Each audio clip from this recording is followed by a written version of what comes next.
वहिनी घरात आल्यापासून माझी तिच्यावर नजर होती. वहिनी दिसायला खूप सुंदर, मनमोकळी मनाची आणि हसमुख असा चेहरा कोणाला पण वेड लावेल. त्यात तिच्या परिपूर्ण शरीराकडे पाहून तर मन नाचूच लागते. माझे नाव भरत आहे आणि मी 25 वर्षाचा आहे. आमच्या कॉलनीमध्ये सर्वांची घरे 1+1 ची आहेत. वरती 2 रूम आहेत जिथे एकात मी आणि दुसऱ्यामध्ये आई झोपते. खाली एक रूम आहे तिथे भाऊ आणि वहिनी झोपतात. त्याच्या बाजूला स्वयंपाकघर आहे. वहिनीचे नाव लावणी. वहिनीला सुरुवातीलाच कळले होते की माझी नजर तिच्या शरीरावर आहे. पण कधी मोका मिळाला नाही जवळ जाण्याचा. नेहमी आई घरी असायची, नाही तर मोठा भाऊ आसपास असायचा. त्यामुळे जवळ जाता येत नव्हते. वहिनी आणि माझी हळूहळू मैत्री झाली. आम्ही व्हॉट्सअपवर बोलू लागलो.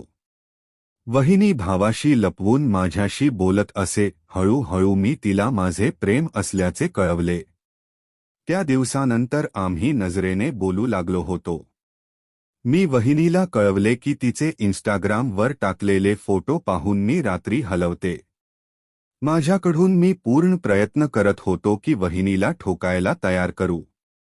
पण वहिनी खूप नखरे करत होती. लवकर तयार होत नव्हती. एकदा वहिनी बाथरूममध्ये कपडे धुत होती. मी वरच्या मजल्यावरून खाली आलो आणि पाण्याची बाटली घेण्यासाठी स्वयंपाकघरात आलो. बाजूलाच बाथरूम पण आहे. मी आसपास नजर फिरवली तर खाली कोणी नव्हते. आई वरच्या मजल्यावर होती. वहिनीने मला मागे आलेले पाहिले पण ती परत काम करू लागली. मला राहवले नाही.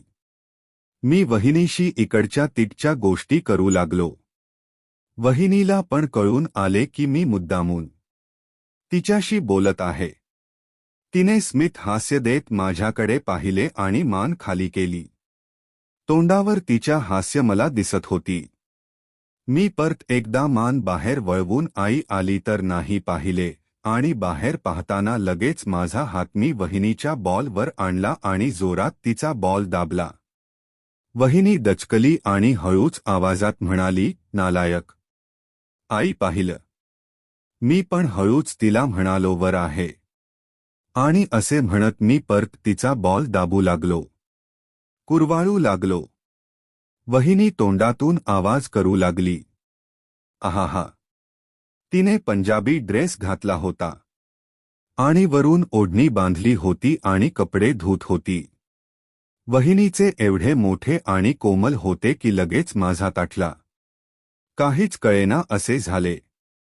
मला मग राहवले नाही. मी स्वयंपाकघरातून बाहेर पाहत वाकून दोन्ही हाताने वहिनीचे दाबायला सुरुवात केली. वहिनी पण काही म्हणाली नाही आणि मला दाबू दिले. ती आपली कपडे धुत बसली.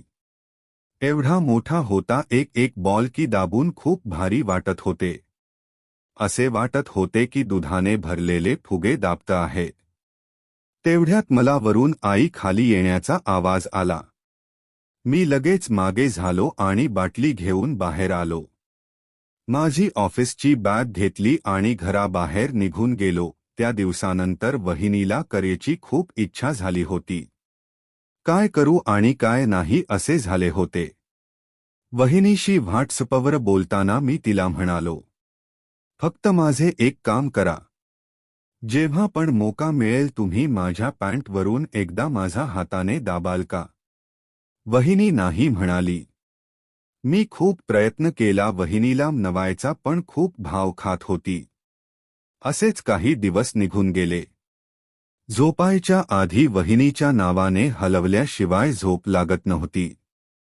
कसे बसे दिवस काढत होतो. एकदा सकाळी मी ऑफिसला जाताना निघणार होतो. वरून खाली बॅग घेऊन येताना मला वरून आई भावाला काही तरी सांगताना ऐकू आले. वाकून पाहिले तर कळले की भाऊ बॅग घेऊन कुठे तरी जात आहे. घरात मला कोणी ह्याबद्दल काही कळवले नव्हते. मी आलो खाली आणि विचारले तेव्हा कळले की भाऊ 3 दिवसासाठी बाहेर जात आहे. वहिनी मागेच उभी होती. आमची दोघांची नजर धडकली. आईने भावाला सांभाळून जायला सांगितले. भाऊ निघून गेला. मी खुर्चीवर बसून चहा पिऊ लागलो. तेवढ्यात आई म्हणाली, मी मंदिरात जाऊन येते. ती ज्या मंदिरात जाणार होती ते घरापासून दूर आहे. जाऊन परत येण्यास 1 तास तरी लागेल. मला कळून आले की हा मोका सही आहे. ह्याचा फायदा मी घेतला पाहिजे. आई काहीतरी बोलत होती पण माझे त्याकडे काही लक्ष नव्हते. तिने आपली पिशवी घेतली आणि ती वहिनीला आत जाऊन कवळून आले की जाते मंदिरात. आई बाहेर निघत होती. मी इथून आत स्वयंपाकघरात पाहिले. वहिनी चपात्या लाटत होती. तिने पण वळून माझ्याकडे पाहिले आणि परत स्मित हास्य तोंडावर दाखवले.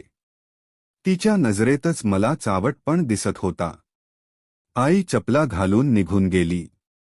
मी लगेच कपातील चहा संपवला आणि हळूच उठून बाहेरचा दरवाजा बंद केला. दरवाजा बंद करण्याचा आवाज ऐकून वहिनीने परत वाकून पाहिले.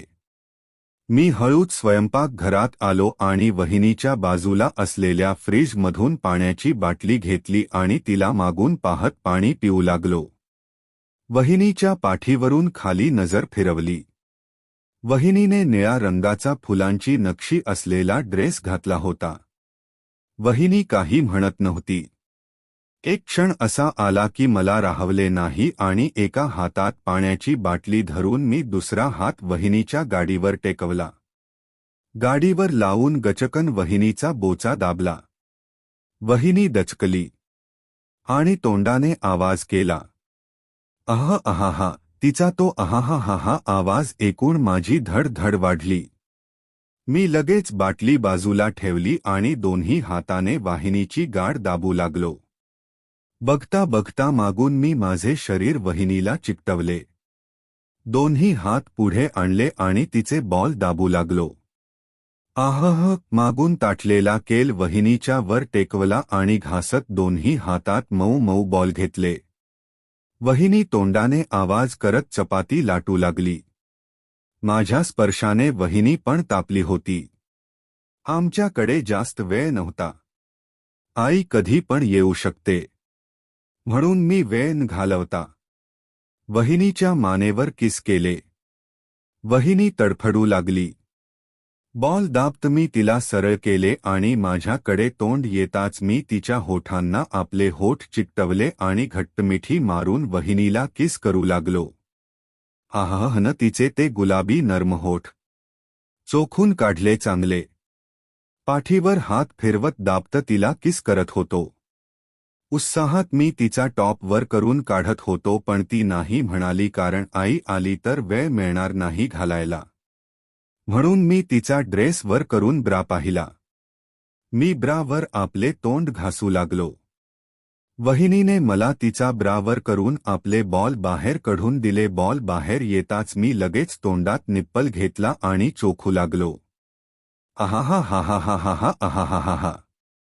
दोन्ही बॉलला तोंडात घेऊन चाटून घेतले. खूपच मऊ होते वहिनीचे बॉल. मी तिच्या गल्लीत जीभ घासून घेतली. बॉल पूर्ण चाटून घेतले. मग तिच्या पोटावर किस केले. मग मागे झालो. माझ्या फॉर्मल पॅन्टचे बटण उघडले आणि पॅन्ट खाली करून केळ बाहेर काढला. बाहेर काढताच मी वहिनीला चोखायला सांगितले पण ती नखरे करू लागली. पण मी काही तिचे ऐकले नाही. आता तोंडात दिल्याशिवाय तर मी राहणार नव्हतो. म्हणून मी तिच्या खांद्यावर हात ठेवून जबरदस्ती तिला खाली बसवले. ती बसली आणि तिच्या होठांना केलाचा गुलाबी टोक लावला. वहिनीने वेडे वाकडे तोंड केले माझ्याकडे पाहत आणि हळूच तोंडात घेतला. तोंडात घेताच वहिनी चोखू लागली. सुरुवातीला हळूहळू आत बाहेर करू लागली. जसा ओला होऊ लागला वहिनीने आपली गती वाढवली आणि जेवढा तोंडात जाईल तेवढा आत घेऊन ती चोखू लागली. वहिनी आता वेड्यासारखी चोखत होती. आधी तोंडात घ्यायला नखरे करत होती, आता सोडायला मागत नव्हती.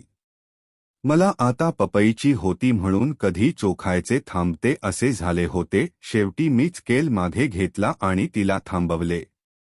मग वहिनीला पाठ करून वाकून फरशीवर हात ठेवून उभे केले. मागून तिचा पायजमा खाली खेचला. मला वहिनीची लाल चड्डी दिसू लागली. मी आधी चड्डीवरून गाड दाबली, मग चड्डी पण खाली खेचली. अहहन मागून गाडीची फट दिसताच डोळे फिरले माझे. मोठ्या गुबगुबीत गाडीमध्ये मोठी फट वरून खाली जात होती. जवळून पाहण्यासाठी मी लगेच ढोपरावर बसलो. वहिनी वाकून उभी झाली. समोरच वहिनीची एवढी मोठी गोरी गाय आणि त्याच खाली लागून तिची पपई पाहून तोंडाला पाणीच सुटले. मी लगेच गाडीवर आधी धाव मारली आणि पूर्ण तोंड उघडून माझ्या होठाने एक मोठा घास घेतला. वहिनीच्या गाडीवर जीभ फिरवत चाटून घेतली. मग गाडीच्या फटीतून जीभ खाली घासत आणत पपईवर आलो. कुत्र्यासारखा जीभ घासू लागलो आणि तिचे चिकट पाणी पिऊन घेतले. वाकून दोन्ही पायात मान घातली आणि व्यवस्थित खालून चाटून घेतली. चाटत असताना नाकपुचीच्या फटीत घासू लागले. मग मागे झालो. उभा होऊन ताटलेला केल हातात घेतला. गाडीवरून लंडाचे टोक घासत खाली घेतला आणि पपईत गचकन घुसवला. आहाहाहा आहाहाहा. लडाला पपईने आकसून धरले. वहिनी तोंडाने आवाज करू लागली.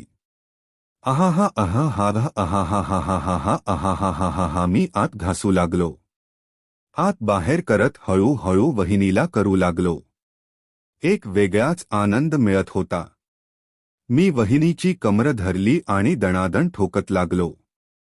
माझ्या पण तोंडातून आवाज येऊ लागला.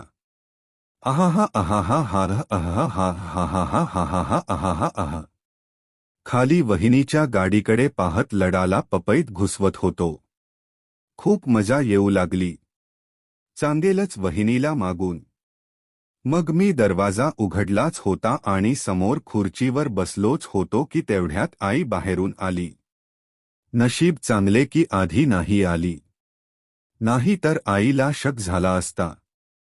तिने मला अजून घरी पाहून विचारले, अजून ऑफिसला गेला नाही? मी म्हणालो जातोय आता. आणि लगेच बॅग घेतली आणि निघालो बाहेर. त्या दिवसानंतर वहिनी माझी खरी मैत्रीण झाली.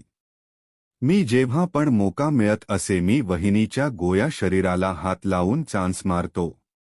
महिन्यातून एकदा मोका पाहून ती माझ्याकडून ठोकून घेते. माझी बाहेर गर्लफ्रेंड पण आहे. पण वहिनीला जी मजा आहे ती गर्लफ्रेंडमध्ये पण नाही. वहिनी ज्या उत्साहाने लवडा चोखते ते मला खूप आवडले आहे.